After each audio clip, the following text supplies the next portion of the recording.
Tonight, a gentleman by the name of Robert Mooney, known for blog ads, a DJ, and a former record shop owner. He did not give me any information about what he likes about the Triangle. I think just kind of everything. So please welcome Robert Mooney.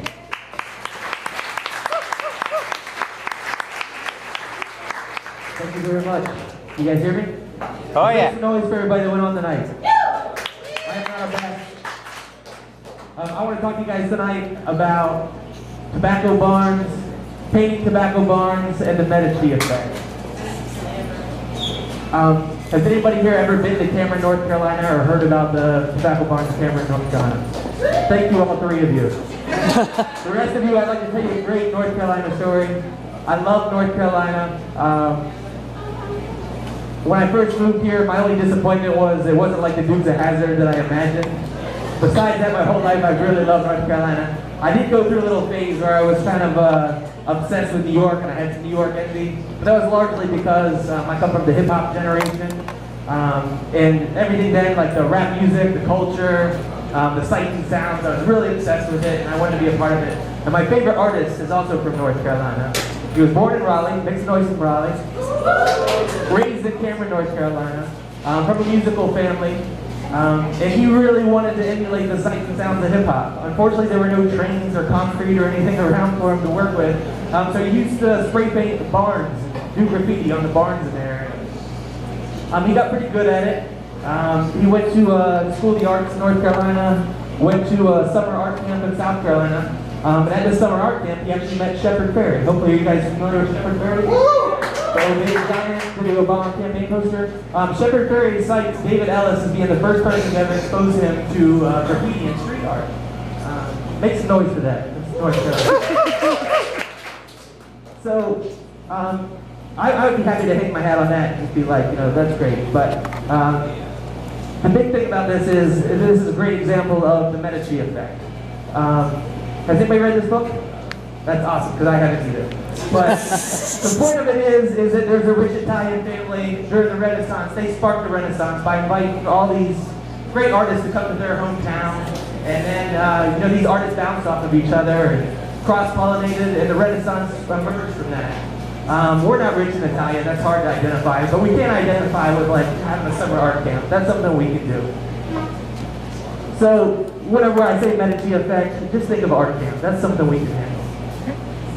Now, David could have gone back to the traditional artist path and be like, I'm going to lock myself in my studio, tortured artist. But graffiti art, like street art, isn't about that. It starts with the community. It's about getting your piece out there and for everybody to see right away. So what David did was he essentially started his own summer art camp. After he graduated school in New York, he invited 20 artists from all over the world to come to Cameron, North Carolina and paint the barns of Cameron, North Carolina. At the time, these guys weren't very well known, but the crazy thing is that a movement emerged from this. The locals took all these guys in, started referring to them as the barnstormers. There was no real organization to it, but these guys have kind of been known as the barnstormers ever since then. This is a piece by an artist named Swoon. It was recently purchased and admitted to the Museum of Modern Art, and this is on a barn in Cameron, North Carolina that you can go see. I guess 4 of you have seen it, maybe. So let's go see it. Another one of my favorite artists, his name is Espo, Stephen Powers. He's done a lot of public artworks. This is his hometown of Philadelphia. Invited him to paint the whole train line. And it's a love letter to his hometown from one person. And it uses quotes and pictures from the community and does a mural all throughout. It's amazing love for the community in this piece. And I encourage you to go see it. Thankfully, North Carolina acknowledged this early on. Our own Southeastern Center for Cultural Arts. I think, did I spell that right? But they had a retrospective for the Barnstormers in 2004. It was one of the first major museum exhibitions for street art, and it was in North Carolina. I'm really proud of that. Thankfully, it wasn't just the art world that took notice. I work in advertising, and it was really cool to see the Barnstormers and David Ellis. David became a really popular commercial director doing video and also art direction. And I got to see the Barnstormers work appear in ads for Absolute and Nike and Sephora and countless other clients. Just last year, the Museum of Contemporary Art in Los Angeles really kind of realized, like, hey, this is a real movement, we need to document it.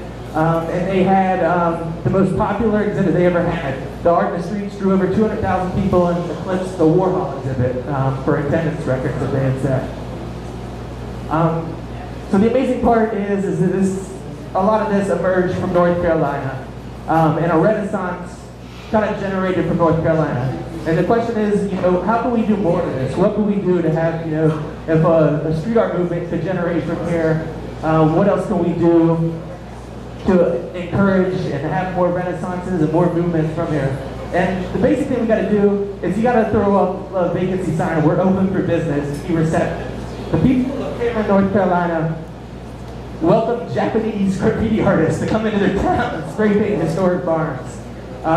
So if you can think of some people like in a rural area who do that, then you really just got to open up. The fastest thing you can do is support organizations like this. Make some noise for PKN, seriously. That's exactly what we're talking about.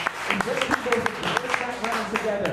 You're going to learn from each other, not just from a teacher or from a book or anything. It's about getting together, getting the community, and that's where you take off from, is learning from each other. There's a bunch of tools you can get together with. Technology enable you, like Meetup or Kickstarter. It's not a DIY thing. It's not something if you want to start this on your own, don't think DIY. It's not do it yourself, it's do it ourselves. Start with the community first, get everybody together, and then you can move on from there. And lastly, I'd be remiss if I didn't mention Lump Gallery as people that introduced me to artwork in general. This is a David Ellis mural that is a couple blocks from here. You can walk down the Blount Street and see David Ellis' artwork on the side there. They had some of the first art shows for David Ellis. I DJ'd a Shepherd Ferry exhibit there in like '99. So they've been really exposing like cutting edge artwork in Raleigh for a long time. So be sure to check them out for inspiration. And lastly, just drive on down and hopefully you'll realize that starting a renaissance or a revolution might be a lot closer than you think. Thanks a lot, you guys. Thank you.